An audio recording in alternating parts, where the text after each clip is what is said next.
No capitalismo existem duas classes fundamentais. A burguesia, a classe dominante, senhora do capital, e os trabalhadores, classe dominada, cujo trabalho, a parte do seu trabalho que não é paga, vai constituir o capital.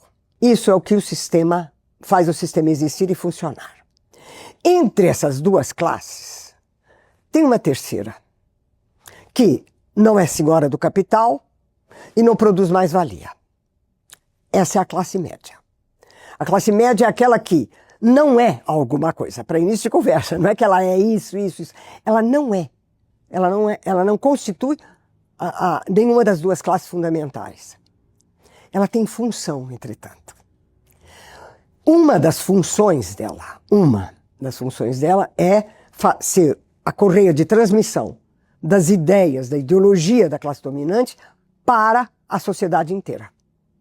Isso através de livros, jornais, revistas, escolas, tudo isso. A tarefa da classe média é fazer isso. Transmitir para o todo da sociedade as ideias da classe dominante, como ideias verdadeiras. Essa é a função dela. E a segunda função que a classe média tem é de externar, querendo ou não, um sonho e um pesadelo. Ela não vai realizar o sonho. Corre o risco de realizar o pesadelo. Qual é o sonho? O sonho é ser classe dominante, é ser burguesia. Ela acha, como ela é tonta, a classe média é tonta, ela acha que ser classe dominante é ter muito dinheiro. Então, como ela enriquece de várias maneiras, no comércio, no isso, no aquilo, compra um bruta de um apartamento com 10 suítes nele, e varanda gourmet, e piscina, não sei o que lá, ela acha que ela entrou para a classe dominante. Ela tem esse sonho. E ela tem um pesadelo.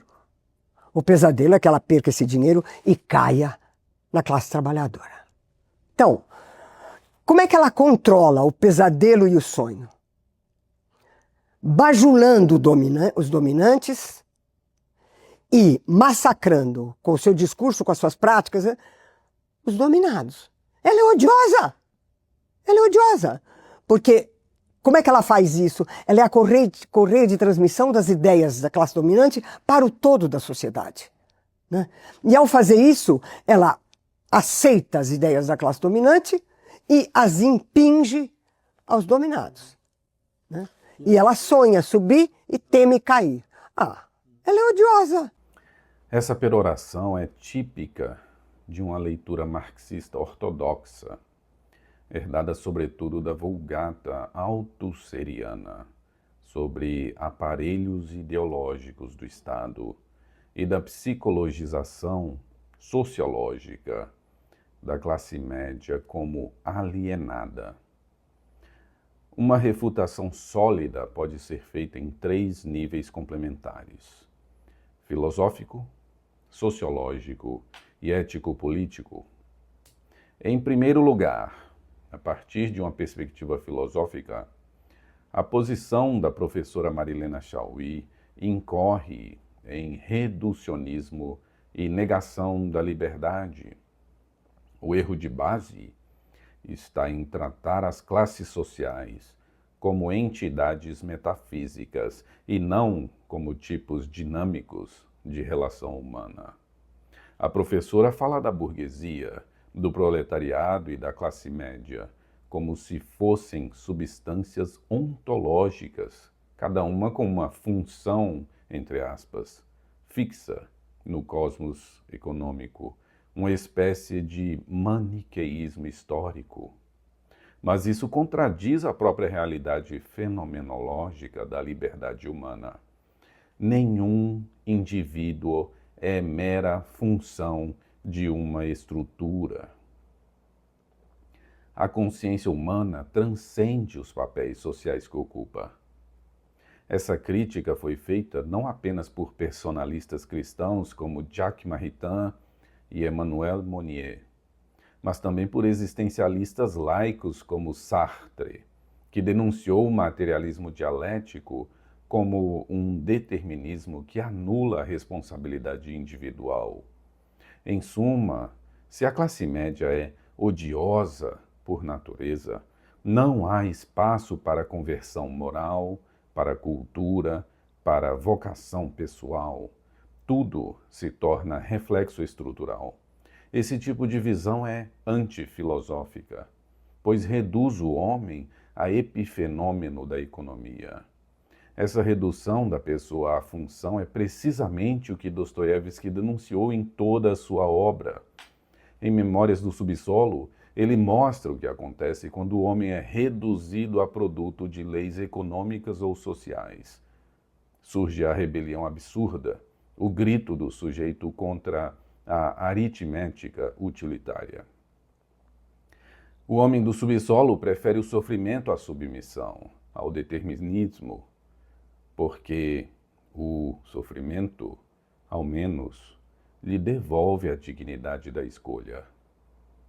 Por isso, Dostoiévski compreendeu, antes de muitos filósofos, que a verdadeira tragédia moderna não é a desigualdade, mas a negação da liberdade interior em nome de uma necessidade histórica.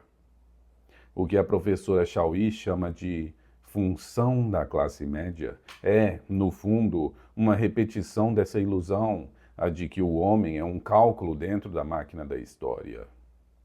Mas o ser humano não é um número, é mistério, contradição, liberdade, e por isso mesmo é capaz de graça e de queda.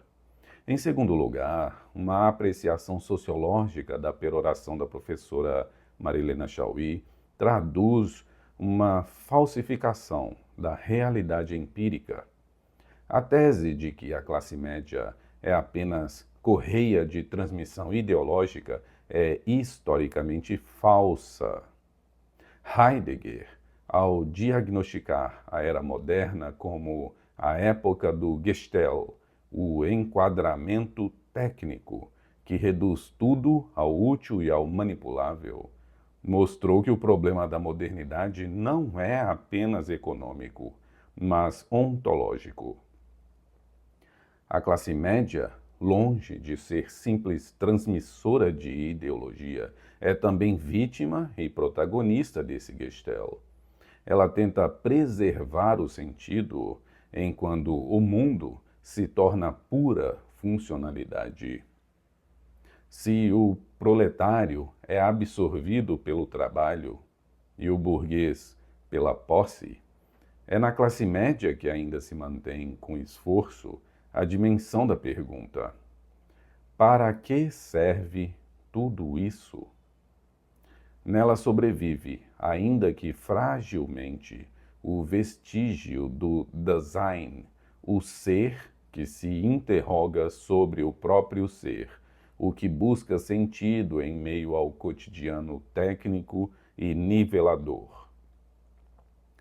Por isso, mesmo quando alienada, a classe média conserva o potencial de romper o esquecimento do ser, justamente porque nela a tensão entre o útil e o essencial ainda não foi inteiramente resolvida.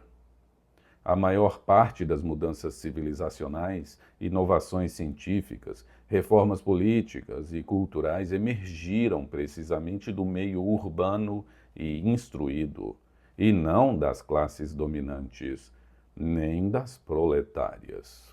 Exemplos: a reforma protestante nasceu da pequena burguesia letrada e dos universitários, não dos senhores feudais. O iluminismo e o liberalismo clássico, Locke, Montesquieu, Tocqueville, Smith, foram obras da classe média. As lutas democráticas do século XIX e as revoluções burguesas criaram os direitos civis que hoje beneficiam inclusive os trabalhadores. Mesmo no Brasil, movimentos por transparência, ética pública, educação de qualidade e combate à corrupção são majoritariamente impulsionados por segmentos médios não pelas elites políticas ou pelos sindicatos estatais. Portanto, longe de ser mera transmissora da ideologia dominante, a classe média tem sido o agente histórico mais criativo e crítico, justamente por ser o espaço onde o capital cultural e a experiência prática se encontram. Em terceiro lugar, de um ponto de vista ético e político, a tese da Marilena Chaui sugere inversão moral.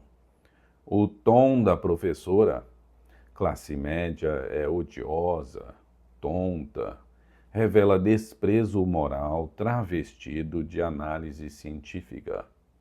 Trata-se de uma moralização seletiva. Condena a aspiração, sonho de ascensão e o medo da pobreza como burgueses, mas exalta o ressentimento como virtude revolucionária. Ora, desejar melhorar de vida é um impulso legítimo da natureza humana, reconhecido por toda a tradição aristotélica e cristã como expressão da eudaimonia, o florescimento humano. O pecado não está em querer subir, mas em fazê-lo injustamente. Não está em temer a pobreza, mas em desprezar o pobre. Ao chamar a classe média de odiosa, o discurso transforma uma análise social em ódio de classe, justificado por pseudo-filosofia, o que é precisamente o germe de todos os totalitarismos do século XX. Portanto, o discurso marxista da professora, 1. Desumaniza o indivíduo, negando-lhe liberdade e responsabilidade moral. 2. Falsifica a história, ignorando que o progresso cultural veio da classe média. 3. Inverte a moral, promovendo o ressentimento em lugar da virtude. Tanto Dostoiévski quanto Heidegger, cada um a seu modo, perceberam que a miséria do homem moderno não está apenas na exploração econômica, mas na perda da interioridade. Dostoiévski viu nisso a crise espiritual do Ocidente, o vazio deixado por uma razão que não reconhece o pecado nem a graça.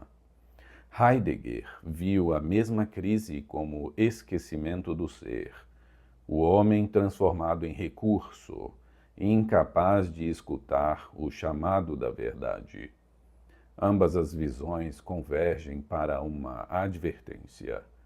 Toda teoria que transforma o homem em categoria, classe, função, sujeito histórico, termina por destruí-lo. A dignidade humana não se funda na luta de classes, mas no mistério do ser e na liberdade moral da pessoa. A verdadeira filosofia não reduz o homem a um papel no teatro econômico, mas o compreende como pessoa, ser dotado de razão, vontade e destino transcendente. A classe média, por não ser escrava nem senhora, é justamente o espaço onde o espírito humano se afirma, onde a liberdade é mais possível e onde a civilização se renova.